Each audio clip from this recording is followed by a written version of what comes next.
You never expect the love of your life to come wrapped in chains. But the universe never asks permission to rewrite your story. My name is Zahara. I'm 23 years old, and I wasn't supposed to end up here. Not in America. Not in Savannah. And definitely not as property. I came from Dakar, Senegal, born under the orange skies and calloused hands of my mother, who used to tell me stories under the stars, stories where women were warriors, not possessions. But this story, this one I lived, it wasn't a cage with bars. It was a cage made of paperwork, loopholes, and polished lies. A domestic work program, they called it. A contract signed by people I'd never met. I was told it was for 2 years, paid, legal, a dream. But when I landed in Georgia, there was no dream, just him. Ethan Blake, CEO of Blake & Royce International, Logistics, age 38, sharp jaw, sharper suits, and a gaze like a knife dipped in ice. He didn't pick me up at the airport. Someone else did. A driver who said nothing, handed me a phone, and showed me the house. Or mansion, rather. White columns. Gated entrance. Walls too tall for the sun to get in. When I first saw Ethan, he was standing at the top of the stairs, holding a glass of something golden. He didn't smile. He didn't welcome me. He just said, "You must be Zahara, the new assistant." Not woman, not guest. Just assistant. I nodded. My throat too dry to speak. He turned and walked away. At first, I thought that was it. I'd clean, organize, keep quiet, serve a man who saw me as background noise, but I was wrong. Not because he touched me. He didn't. Not because he wanted me. At least, not at first. It was the way he looked at me, or rather, tried not to. The way he would linger in the doorway just a moment too long. The way he once asked, "Do you ever miss the place you came from?" As if he actually cared to know. And I began to wonder, could someone so cold feel warmth again? He wasn't cruel, just ... distant. As if he lived behind glass and had forgotten what real life felt like, what skin felt like, what it meant to be looked at and seen. And maybe, just maybe, he was starting to see me. The house was filled with silence. But silence can be loud, especially when it carries the weight of something unspoken. Some nights, I would hear him playing piano. Just one song, soft, almost broken. And every time, I would sit behind the door, on the other side of the hallway, and listen. Because somehow, that was the only place we existed together. Not boss and assistant. Not captor and contract. Just two hearts pretending not to reach out. I didn't know it then, but something had already started between us. Something impossible. Something forbidden. But when love begins, it doesn't care about rules. It just becomes asterisk. If this story is already touching your heart, please leave a like. It helps more than you think, and tells me you want to hear more true stories like this one. Subscribe, turn on the notifications, and don't forget to share this with someone who might be holding in their own love story. Sometimes, a simple story is all someone needs to believe again. Thank you for being here, and for listening with your heart. At first, I tried to convince myself it was all in my head. The extra glance, the long pauses, the way Ethan would enter the kitchen, then forget what he came for, just to stand near me for no reason at all. It didn't make sense. He was a man made of schedules and sharpness. He didn't lose focus. He didn't make room for emotion. But I started noticing the way his jaw would tense when I spoke with the driver, or how he'd ask me questions that had nothing to do with my job. Questions about my favorite books, my childhood, whether I liked the taste of cinnamon or if I hated the way America smelled after it rained. Things a man like him had no reason to care about. One evening, I was arranging flowers in the foyer, something he never commented on, when he stopped at the edge of the staircase and said softly, "You like orchids?" I turned, surprised. He wasn't looking at me. He was staring at the vase, but something in his voice felt personal, like he'd been paying attention longer than I realized. "They remind me of home," I answered. "They're beautiful and fragile," he said, and then, before walking away, he added, "Just like the girl arranging them." My breath caught in my throat. I stood frozen, not knowing if I'd imagined the whole thing, but I hadn't. That night, I couldn't sleep. I laid awake replaying his voice over and over again. The next day, something changed. He passed by me in the hallway and his fingers brushed my arm lightly, unintentionally, or maybe not. It was a touch so quick no one else would have noticed, but to me, it was everything. That same evening, I found a book left on the piano bench. My book, One I used to read on the back porch in the early mornings. Inside, a sticky note written in his neat, impossible to decipher handwriting. Page 47. Made me think of you. Page 47. A quote underlined in pencil. I do not know how to be gentle with someone, but for her, I'm learning. I closed the book and held it to my chest. He wasn't just seeing me, he was beginning to feel me. And I was terrified, because falling for a man like Ethan Blake was not safe. I was under contract, legally dependent, practically invisible, and he was, him, the man who could end me with a signature, or save me with a whisper. This wasn't a romance. It wasn't even allowed, but my heart didn't care, and I started to wonder. What happens when two people who aren't supposed to love each other can't stop? Asterisk, the thing about falling in love when you're not supposed to, is that you never know what counts as a sign, and what counts as self-sabotage. For days, I told myself I was imagining things, that Ethan Blake didn't see me the way I was starting to see him, that I was projecting feelings onto a man who was simply lonely, or maybe just curious. But then, the glances got longer, the silences deeper, and the way he'd hover near a room I was in, just enough to feel like coincidence, started to feel a lot more like gravity. One afternoon, he found me organizing the books in his personal study. It wasn't part of my task list, but I'd started doing it because the dust bothered me, and maybe, secretly, because I liked touching the pages he once read. He stepped in quietly and stood behind me for a moment. I felt his presence before I saw him. You don't have to do that, he said softly. I turned to face him. His eyes weren't cold today. They were searching, curious, and tired. I know, I replied, but I like things to feel in place. He stepped closer. Do you feel in place here, Zahara? My heart dropped. I didn't know how to answer. Not without telling the truth. And the truth was, I didn't feel like I belonged. Not in that mansion, not in that life, but near him. Near him, I felt something dangerously close to home. Not really, I whispered. But sometimes, when you look at me the way you're looking at me now, I almost do. He closed his eyes, as if that confession hit somewhere deep. Then he did something I'll never forget. He reached for a photo frame on the shelf, turned it toward me. It was a picture of a little boy, alone on a swing set, his expression somber, even as a child. That's me, 8 years old. My mother had just left. My father was already gone. I looked at the picture. And then at him. You've been alone a long time, I said. He nodded. And when you're alone long enough, you forget what it feels like to let someone in. You start building walls without realizing you're inside them. Silence. But lately, he hesitated. Lately I feel like I'm trying to remember how to open a door I never built for someone else. I stepped closer. Just a few inches. My pulse was loud in my ears. And who is that door for? I asked. He looked at me like I was the only real thing in the room. Then his hand reached up slowly, and gently tucked a strand of hair behind my ear. I don't know what this is, but I know it scares me. Me too. That was the first time he touched me with purpose, with emotion, with the kind of silence that speaks louder than a kiss. We didn't cross any lines that day, but inside me, every line had already blurred because I no longer feared him. I feared losing him. And as I stood there, just inches from the man who legally owned my contract, but maybe was starting to give me his heart, I realized some prisons don't have walls, and some freedoms begin with one soft touch. Soft touch. There's a moment right before something irreversible happens where your body knows. Your heart races, your skin tightens, and something inside whispers, it's happening. That's what it felt like. The night everything almost changed. It was just past 10 p.m. The house was quiet. The kind of quiet that only wealth and loneliness can buy. I had just finished placing fresh towels in the guest suite, something I did more out of habit than duty. When I turned to leave, I found him standing in the hallway. Ethan, no jacket this time, just a white dress shirt, sleeves rolled up top, button undone, hair slightly messy, eyes tired, but soft. He didn't say anything, and I didn't move. The tension between us was a third presence, thick, breathing, undeniable. He stepped closer. I thought you were asleep, he said. I thought you were gone, I replied. His mouth lifted in a faint smile. But his eyes were storm clouds holding back lightning. He reached out slowly, and for the first time, I didn't flinch. His fingers brushed my cheek. Light, careful, like I was made of glass.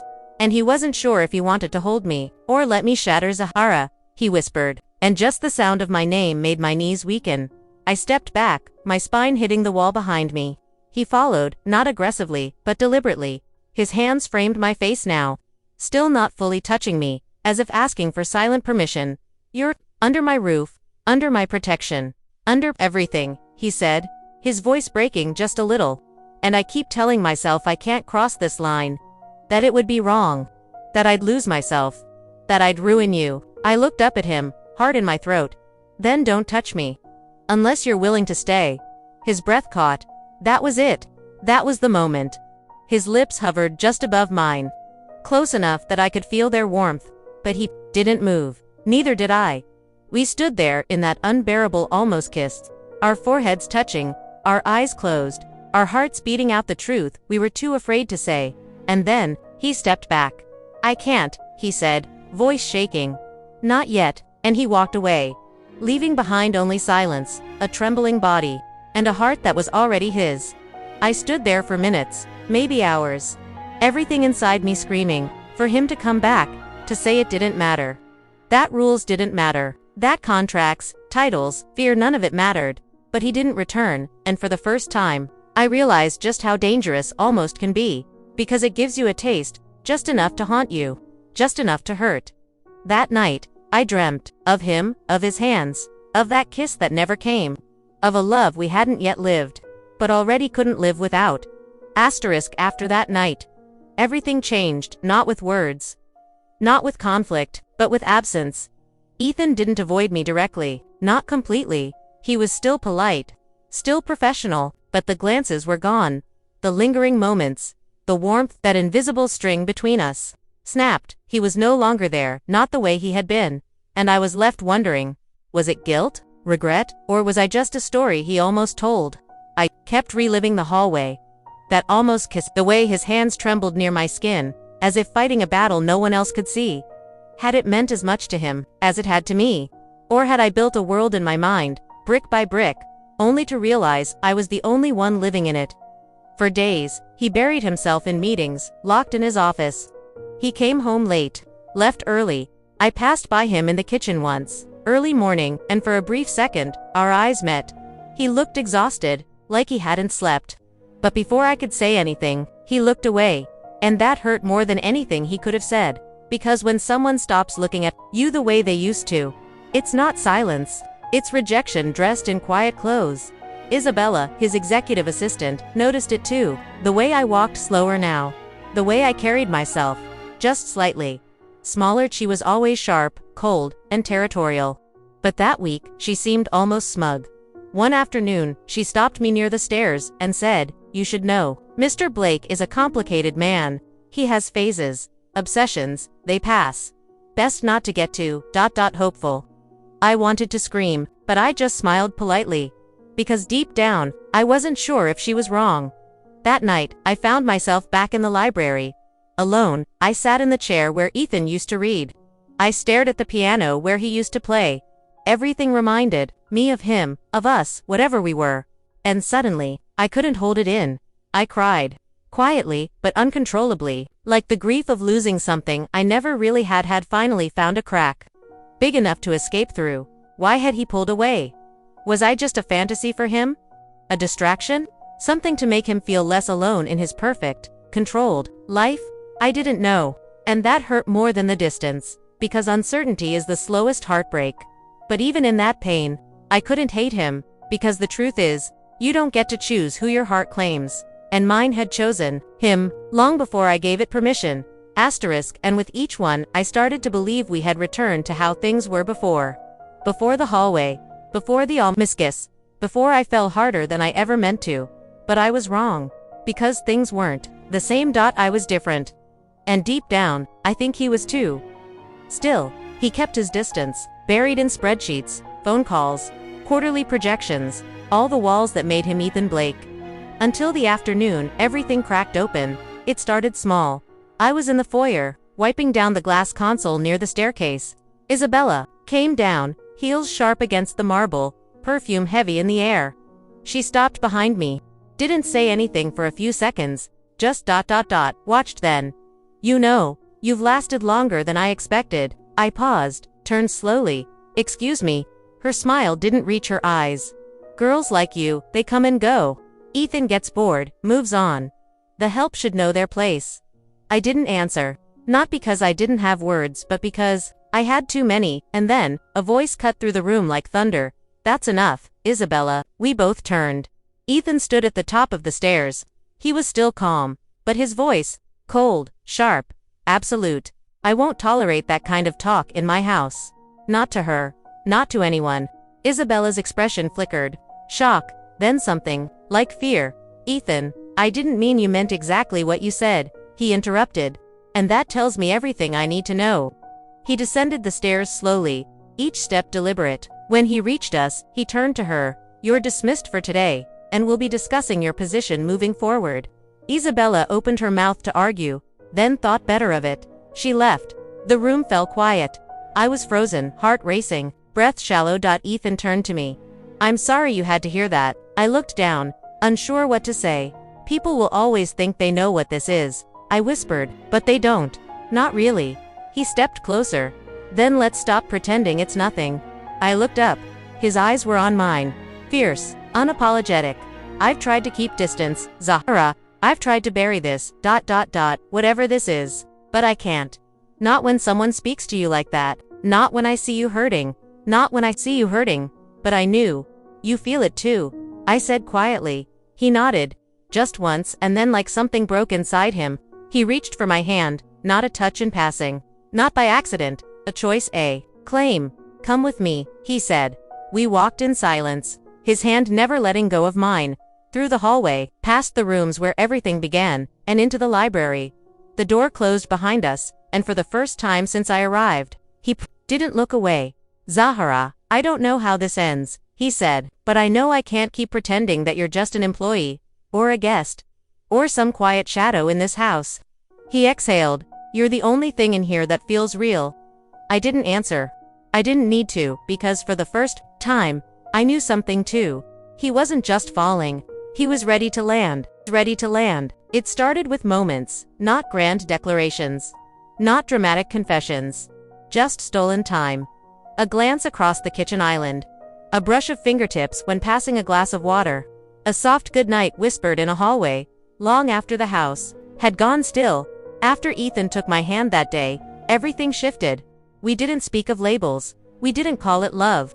But something between us had broken open, quietly, like the first crack in ice. And once it began, there was no going back. That night, he found me in the garden. I was sitting by the small stone fountain. Barefoot, knees to my chest, staring up at the Georgia sky. He didn't say anything at first. Just sat beside me. Close but not too close. We stayed like that for minutes. Maybe hours. Listening to the wind. The water. Our own unspoken fears. Then, softly, he said, I haven't felt peace in years, but when I'm near you, everything slows down. I turned to him. You make the world stop spinning, Ethan. That's not nothing. He looked at me like I was the most fragile, powerful thing he'd ever touched. Then he reached for my face. This time, he didn't hesitate. His lips met mine, slow, deliberate, full of everything we'd both been holding back. It wasn't desperate, it wasn't perfect, but it was real, and for someone like him. For someone like me, that was everything. From that night on, our days stayed the same, at least on the surface. He was still the CEO. I was still the quiet girl in the background. Contracts still hung over us like invisible chains, but at night, behind closed doors, we were just Ethan and Zahara. We shared books, music, stories from our childhoods. He told me about his mother's perfume, the one scent he still remembered. I told him about my sister's laugh, and how I still dreamt of hearing it again. He cooked for me once, burned the rice. We laughed until we couldn't breathe in those moments. It was easy to pretend the world didn't exist, but love doesn't live in hiding forever. And we both knew someone would notice. One morning, I caught Isabella watching us through the hallway mirror. Her eyes narrowed, her mouth tight, and later that week, the lawyer showed up again. A man I hadn't seen since I arrived, cold, formal, with papers in his hand. He whispered something to Ethan near the study. Ethan's expression changed. His back stiffened, and when he saw me looking, he turned away. Something was coming. I could feel it because love, no matter how deep, doesn't erase power, and in this world, his world, love like ours, wasn't just inconvenient. It was dangerous. But that night, Ethan found me again. We met in the library, the same room where we first began. He held me, silently, and whispered against my neck, "If they make me choose between this life and you, I'll burn it all down." My heart broke, because I believed him, and because part of me was afraid he'd have to. The warning signs were always there. The glances, the whispers, the shift in how people walked around me, not with rudeness but with caution, like I'd become untouchable. Not in the way that protects you, but in the way that marks you as a target. It happened on a Thursday. I was called into the front study, the one I never used, where formal meetings happened. The air smelled like tension and old money. Ethan was already seated behind the desk. Across from him sat Mr. Caldwell, his company's legal advisor. I paused in the doorway, immediately sensing something was wrong. Ethan didn't look at me. Not at first. "Zahara," he said, his voice even. "Come in, sit." I obeyed, but my hands trembled. Mr. Caldwell cleared his throat. "Miss Zahara James, I've been asked to review the conditions of your arrival and status within Mr. Blake's residence." I swallowed. "I thought we already signed." "That's the problem," he cut in. Ethan shifted, finally locking eyes with me. We're different now. Guarded. Torn. There's been an issue with the documentation. A clause was left out. One that he stopped. Like the words physically hurt, Mr. Caldwell continued. "Your original status was conditional, temporary, according to International Labor Code. If a relationship of a romantic nature forms between an employer and a contracted individual." "Stop," Ethan snapped. Silenced. Ethan stood, walked around the desk, sat beside me. "I didn't bring you here to trap you or manipulate you. God, Zahara, I never expected you to become everything." His hand reached for mine. "But they're using it against us." I didn't cry. I didn't even breathe. "Who's they?" I whispered. "My board, investors, everyone who thinks I've lost control because I'm in love with someone they don't approve of." That word, love. He said it like it had been waiting inside him for years. But the timing couldn't have been worse. "What happens now?" I asked. Mr. Caldwell answered, "Unless we terminate the personal relationship and revise her contract under new conditions, Ethan risks losing his position as CEO." The room tilted. I couldn't speak. Ethan turned to me. "I'm not letting them take this from me. From us. But how could we fight a world built to keep us apart?" That night, I sat in the garden, alone, the same spot where he first kissed me, and I thought about every woman before me who had been asked to choose between survival and love. And I thought, what if I'm not strong enough to be both his weakness and his reason? He found me hours later. No words, just presence. He knelt in front of me, took both my hands. "If you want to walk away, Zahara, I'll let you. I'll make sure you're safe, free, and never touched by any of this again." My heart shattered. Because that offer was the most painful kind of love. The kind that sacrifices itself for the other to breathe. But I wasn't ready to give up. Not yet. Because whatever this was, it was worth the fight. The days that followed blurred into each other. Every room felt colder. Every shadow longer. Ethan tried to act normal, but he wasn't. He smiled when people were around. He showed up to meetings. But behind closed doors, he was unraveling. I could see it in the way he held me tighter at night. In the way he stared out the window like he was waiting for a storm only he could see. And I knew he was hiding something, not just from the world, but from me. So I went looking for the truth myself. It wasn't anger that drove me. It was fear. Because love built on lies, even lies told to protect, can't stand forever. One afternoon, when he was away at a board meeting, I found my way to the guest office. His laptop was open. I knew I shouldn't, but my heart was louder than my conscience. I wasn't looking to trap him. I just needed answers, and I found them. Emails, dozens of them. From his father's foundation, from private investigators, from a woman named Olivia Hart, a name I didn't recognize. At first, the more I read, the harder it became to breathe. They weren't about me, they were about my past, where I came from, who sold me, and worse, who signed the final agreement that led me into Ethan's possession. It wasn't just a corporation, it was Isabella's name. She wasn't just a passive observer, she was the one who arranged the purchase. And Ethan had known. For weeks, I slammed the laptop shut, stumbled backwards, felt the weight of betrayal wrap around my ribs like a cage. He'd said he loved me, Said he'd protect me. But he'd kept this from me, the one thing I had a right to know. That night, I didn't wait for him to find me. I went to him. He was standing in the hallway, loosening his tie, when he saw me, and stopped cold. You knew, I said. You knew what she did. You knew everything. He paled. I was trying to protect you. By keeping me in the dark. By keeping you safe. He snapped, then softened. I didn't want to drag you into this. Into revenge. Into politics. Into a world you've already suffered enough from. I looked at him. Really looked. He wasn't the untouchable man I first met. He was scared. And human. And broken in the exact way I was. You don't get to decide which truths I can handle, I said softly. Not if you love me. Not if you want this to be real. Silence. Then he stepped forward. I do love you, Zahara. So much it terrifies me. Tears filled my eyes. Then trust me enough to let me choose. He reached for me, and for the first time in days, I let him hold me because despite everything, the lies, the fear, the silence, my heart still beat louder when it was next to his. That night, we didn't sleep. We really talked about what freedom means. About who I used to be, and who I wanted to become. About what love costs in a world that tries to put a price on everything, including people, and by morning, we'd made a decision. No more secrets. No more hiding. We were either in this together, or we weren't in it at all. It was the morning after everything came crashing down. No more lies. No more fear. No more pretending to be something we weren't. We had made our choice, and choices come with consequences. The first came at 9:42 a.m., a knock on Ethan's office door. 3 board members, suits like armor, expressions carved from stone. I stayed hidden in the corridor. But I heard everything. The press has caught wind, one of them said. There are questions about the contract. About her status. About you. They didn't say my name. They didn't have to. I was the story now. The rich CEO and his mysterious live-in lover. The woman once trafficked. Now in love with the man who bought her freedom. Or bought her? It didn't matter how much truth we told. The world was already writing its version.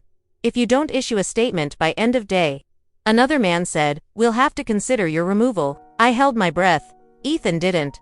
Then remove me. Silence. I'm done choosing between a company I built and a woman I love. If this business can't stand on integrity and truth, it deserves to fall. I pressed a hand to my mouth. Tears burned my eyes. They left a few minutes later, angry and stunned. Ethan stepped into the hallway, found me, and smiled. Still want to be with the man who just burned down his empire for you? I walked up to him, wrapped my arms around his neck, and whispered, only if he helps me build something better. That afternoon we released a statement. Together, it wasn't polished by PR firms or filtered through legalese. It was raw, honest. Ours. Ethan admitted to the flaws in the system and in himself. He told the truth about how I came into his life. How he didn't see me as a transaction, but as a person who changed everything. I wrote my part too. Told the world who I was, where I came from, and what it meant to finally choose love on my own terms. The backlash came fast. Headlines, interviews, speculation. Some people called it manipulation, others called it redemption.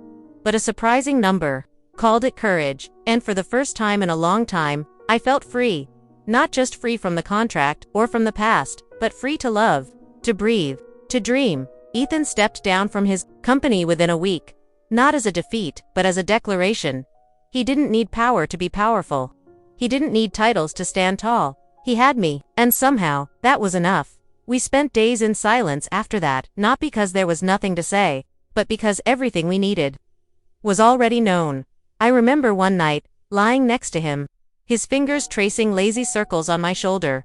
He whispered, I thought I'd lost everything, and I said, you gained something real. He nodded.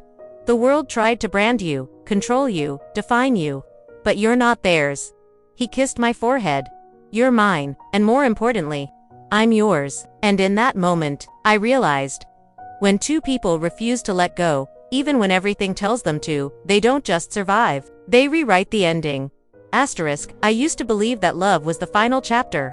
That once you found it real, messy, all-consuming love, everything else would fall into place. But what no one tells you is, sometimes love arrives before healing does, and no matter how strong it is, it can't patch wounds you haven't faced. After Ethan stepped down, we were happy, or at least, we tried to be. Days were quieter, we traveled. He took me to the sea for the first time. I laughed more. Slept without nightmares. I even started painting again, something I hadn't done since I was a girl. But inside, something still ached. A silence I couldn't name. A grief I hadn't buried. One evening, I stood in front of the mirror in the guest room, the room that used to be mine. I didn't recognize the reflection, not because I looked different, but because for the first time, I wasn't sure who I was without him, and that terrified me. Ethan walked in moments later, barefoot, holding 2 mugs of tea. He paused when he saw my face. "What's wrong?" I couldn't speak at first. My throat tightened. My chest burned. Then I whispered, "I don't know who I am when I'm not yours." His brow furrowed. He stepped forward slowly. "You're Zahara. You're brilliant, brave. You survived things most people couldn't even imagine." I shook my head. But I went from one prison to another. Even if this one had love in it, he looked like I'd slapped him. "You think I've trapped you?" "No," I said quickly, "but I've never had time to just be on my own, to discover who I am outside of pain. Outside of being someone's possession, or someone's salvation." Silence wrapped around us. Ethan sat on the edge of the bed, his hands clasped together. "Are you saying you want to leave?" Tears filled my eyes. "Just for a while." He nodded, slowly, painfully. "Where will you go? To the coast, maybe? There's an artist's retreat I heard about. Quiet, remote." He looked at the floor, then back at me. "I told you once, I'd let you go if it meant you'd be safe. Be whole." He stood, walked over, and placed a kiss on my forehead. I didn't think I'd have to prove it again. I wrapped my arms around him and sobbed into his chest, because I didn't want to leave. Every cell in my body screamed to stay. But sometimes, love means letting someone walk away so they can return as more than who they were when they left. The next morning, he drove me to the airport. No security, no press, just him and me. And a goodbye neither of us wanted to say. He held my hand until the very last moment. "Promise me one thing," he whispered. "Anything. When you're ready, come home." I didn't say yes. I didn't say no. I just kissed him. Deep, full of everything we hadn't said. Then I turned and walked away, not from him, but toward myself. The sea smelled like freedom, salt, wind, silence. The retreat was everything I'd hoped for, and everything I feared. No noise, no eyes watching me, no Ethan. For the first time in years, I had space, and in that space came the grief. Not just for the girl I once was, but for the woman I never got to be because life kept writing my story without my consent. But here, in this quiet village by the coast, I began to write it myself. I painted pages and pages of colors I didn't understand but somehow needed. I wrote in a notebook with no title, stories, poems, pieces of myself I didn't know still existed. I met women with stories like mine, not the same, but echoes. They had also loved, lost, survived. They taught me that survival wasn't the end. It was just the middle. And I started to believe. Maybe I didn't need Ethan to be whole. But I never stopped loving him. Not once. Every morning, I made 2 cups of tea. One for me, one for the space beside me. Every sunset, I whispered into the wind. Tell him I'm still his. I didn't call. I didn't write. Not because I didn't want to, but because if he was still waiting, it had to be because he chose to, not because I asked him to. And deep down, I knew he was. One night, almost 3 months after I arrived, I heard my name at the gate, Zahara. My heart stopped. I turned toward the voice. Certain my mind was playing tricks, but it wasn single quotes. It was Olivia Hart, the woman from the emails, the one whose name haunted me. She looked nothing like I expected. Soft, tired, kind. She walked up, tears in her eyes. "I'm sorry to come like this, but I couldn't let you go on thinking I was the villain." I froze. She sat with me on the bench overlooking the shore, and for the next hour, she told me everything. She had once worked for the agency that arranged my transfer, years ago, but when she saw how the system worked, how girls like me were shuffled through loopholes, she left. Since then, she'd been building a case, trying to expose the truth, trying to make it right. Ethan had helped her. He'd funded her work anonymously, paid lawyers, protected witnesses. He never told me because it was never about glory or redemption. It was about doing the right thing. In silence, I broke down. Because even in my absence, he hadn't stopped fighting for me. Not just for us, but for every girl who'd never been given a choice. That night, I sat by the sea until dawn, and I realized something simple, yet powerful. I wasn't running away anymore. I was becoming, and maybe, just maybe, it was time to go home. To go home. I arrived back in Savannah just before midnight. The air felt heavier than I remembered. Or maybe it was just my chest. Every step toward Ethan's house felt like walking into the past and future at once. I had imagined this moment so many times. His face when he saw me, his arms wrapping around me. That breathless, desperate kiss, the kind you only get when time has been cruel and love refuses to die. But that's not what I found. The house was dark. The garden, overgrown. The lights in the windows. Off. I stood there, suitcase in hand, for what felt like hours. Then I called him, no answer. I messaged, emailed, waited. The next morning, I knocked on the neighbor's door, Mrs. Powell, the sweet older lady who always smiled at me. Her eyes widened when she saw me. "Oh honey, he didn't know you were coming, did he?" My stomach dropped. "What do you mean?" She hesitated. "He left. About 2 weeks ago, sold the house. Said he needed distance, quiet, closure." Closure. That word hit like a fist. "Do you know where he went?" She nodded, slowly. "His family has a cabin up in Asheville. Mountains. Isolated." I thanked her, heart pounding, mind racing. Closure. No, this wasn't how our story ended. I rented a car and drove for hours. Through winding roads, past pine forests and silence so thick it pressed against the windows. When I finally reached the cabin, it was nearly dusk. Smoke rose from the chimney. The sound of an old record floated from inside, and there he was. Ethan sitting on the porch, a mug in his hands, hair longer, beard fuller, eyes the same, except they looked tired. When he saw me, he stood slowly, no words, just silence between us, stretching like a river. "You came back," he finally said. "You weren't supposed to leave," I replied. He laughed softly, bitterly. "I waited, every day. I told myself you needed time, space, but when months passed and there was still no word." He looked away. "I thought maybe letting go was the last gift I could give you." I walked up the steps. "You don't get to decide that." His jaw clenched. "And you don't get to disappear without even a goodbye." That hurt, because he was right. I reached for his hand. He didn't pull away. "I wasn't ready then, to be yours, to be mine, but I am now." He looked at me, eyes swimming. "I don't know if I can survive loving you again. If it ends the same way, then let's not let it end." I placed his hand over my heart. "Feel that, that's yours. It always has been." A tear rolled down his cheek, then another. Then mine joined his. And in that quiet mountain air, he pulled me into his arms, held me like a man who'd forgotten what it felt like to breathe. We didn't speak. We didn't need to, because finally, we were in the same place, at the same time, for the same reason. Love.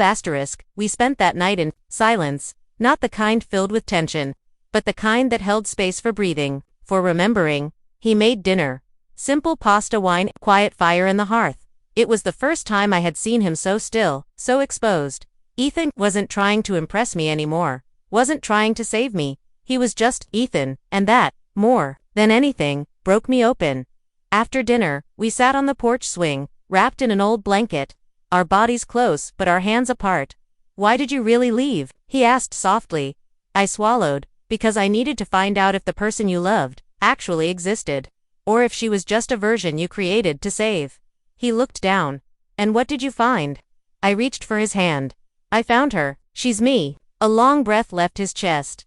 "I was scared, Zahara, that you'd come back different, that maybe you wouldn't need me anymore." I smiled gently. "I don't. Not like before, but I want you, and that's stronger." He turned toward me. His eyes, the ones I used to drown in, were full of something new. Hope. He tucked a strand of hair behind my ear. "I bought a ticket," he said suddenly. "To where?" "Nowhere. Really. Just wanted to feel like I had options." "Do you?" "I did, until you showed up at my door." I leaned into him. "And now?" He didn't answer. Instead, he pulled a small velvet box from his pocket. My heart stopped. He opened it. Inside wasn't a ring, it was a key, simple, silver, familiar. "You left this behind," he said. "To the place we started, the house. I bought it back." Tears welled in my eyes. "Why?" "Because even when you were gone, I knew you'd find your way back. And I wanted our story to have a door that was always open. I pressed the key to my chest. He continued, "We don't need a ceremony. We don't need a timeline. But if you want to build something real, something that's just ours." He looked at me. "Then I want to do that. With you." I was crying, not from sadness, but from the kind of peace that only comes when you realize you are exactly where you're meant to be. I kissed him, soft at first, then deeper. A kiss that said yes without needing the word. When we pulled apart, I whispered, "Let's go home." And this time, we did together. We moved back into the house, in Savannah, 3 weeks later. Same front porch, same garden, but everything felt different. Not because the world had changed, but because we had. The silence between us wasn't heavy anymore. It was safe, comfortable, full of glances, brushes of fingertips, late-night laughter, shared coffee spoons, and eyes that no longer hid anything. Ethan wasn't the man who saved me anymore, and I wasn't the girl who needed saving. We were something braver, something deeper. We were partners. He went back to writing something he hadn't done in years. Novels, memoirs, stories inspired by people who lost everything and found something even greater. I started teaching art workshops at the local community center. Children, survivors, elderly, women who had never picked up a paintbrush, but painted pain with grace. We weren't rich in the same way anymore, but we were full of purpose, of love, of mornings that didn't feel like wait. One night, as rain pattered softly against the windows, I sat beside him on the floor, surrounded by candles and the smell of cinnamon tea. He looked over and said, "I never imagined us, here, like this. Did you ever think it would last?" I asked. He smiled. "I hoped, but I was terrified you'd realize you deserved better." I laughed softly. Better than a man who broke all the rules for me, who let me go and waited anyway, who gave me a home without ever asking for ownership of me. I took his hand and pressed it to my heart. There's no better than that. And then, without fanfare, without rings or grand gestures, he said, "Then stay. Forever, as my partner, as my family, as the woman I'll wake up beside for the rest of my life." I said yes. Not because it was a proposal, but because it was the clearest truth I'd ever known. We didn't need a wedding. We had a life. We had Tuesday mornings and old records and a house that creaked in all the right places. We had scars and stories, but mostly, we had each other. And every time I looked at him, I didn't see the man who once owned me. I saw the man who chose me, again, and again, and again, and I chose him back. So to you listening, yes, maybe you've been hurt. Maybe your heart is carrying stories no one ever bothered to ask about. But let me say this, you are not too broken for love. You are not too late, too much, too complicated. Because when it's real, love doesn't run, it stays, it fights, it waits, it transforms. It becomes something neither of you planned, but everything you needed. So I ask you, do you believe that real love always finds its way back? Or do you believe the universe only helps those who are brave enough to fight for it? I know what I believe, because we were brave, and now, we are free, we are home, we are forever. They were happy with the choice they made, because when love is real, it never ends, it never ends.